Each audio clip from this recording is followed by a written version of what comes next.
What time is the party? What time is the party? That's right. November 9th, of course.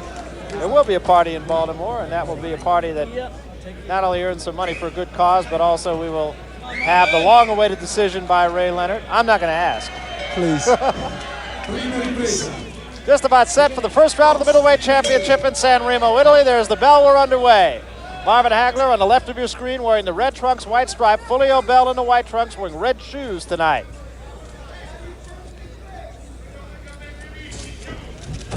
The thing to expect in the first round is a lot of action, a lot of punches being thrown. Again, Barry, very small ring, and Obel, he's a tall opponent, and Marvin knows fully well that he has to get in close to be effective.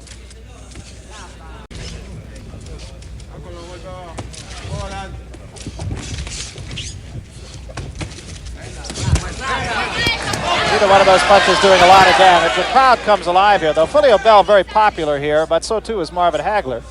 Hagler actually burst into prominence here in San Remo on the undercard. Right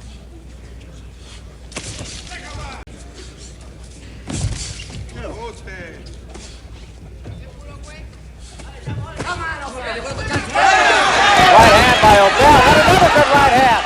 And that hurt Marvin Hagler a little bit. Hagler comes back with a right hand of his own. And that's what it takes. It takes a rhythm from a fighter.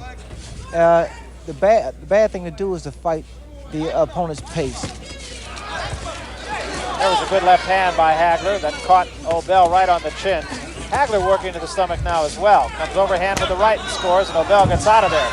Obel retreating against Marvin Hagler a little bit here in this round.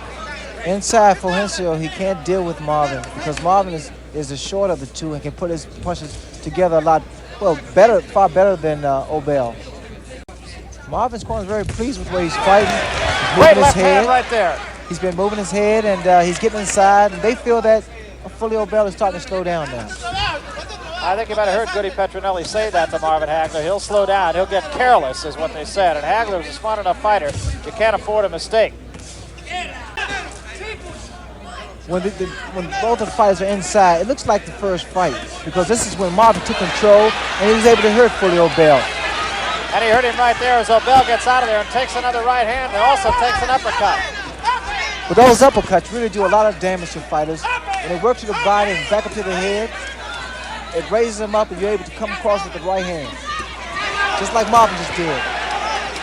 Stinging right hand, Obel back with a left hand of his own and takes a left hand from Hagler.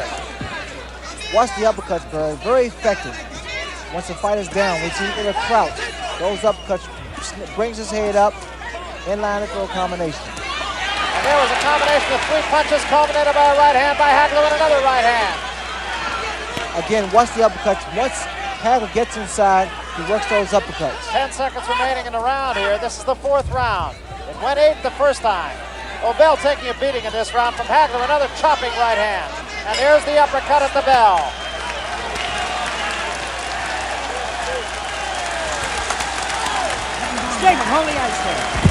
They come to the center of the ring to start of round 5.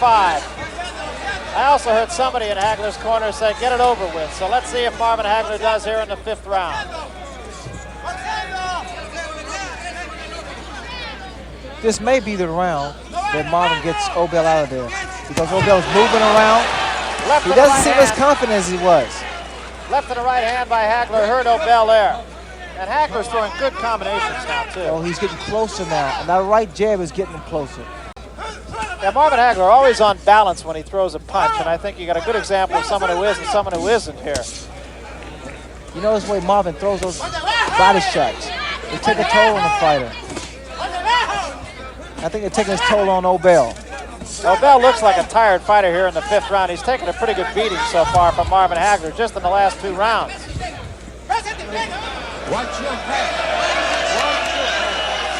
And referee Ernesto Magana says, watch your head.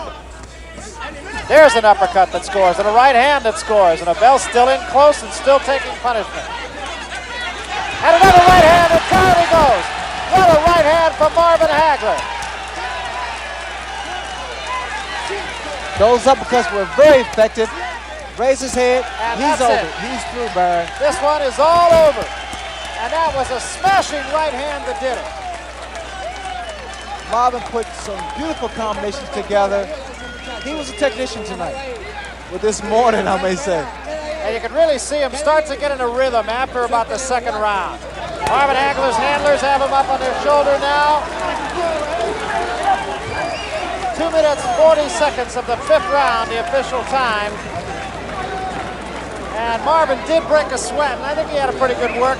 I think it's a work that he will say he really needed. And again, the fact that that long layoff that Marvin had was not a factor. And it might have taken him 4 or 5 minutes just to kind of get into the flow of things. Just to get back into the groove. He worked for the first 4 rounds, and all of a sudden, that adrenaline stopped flowing, Barrett, and he put his punches together very well.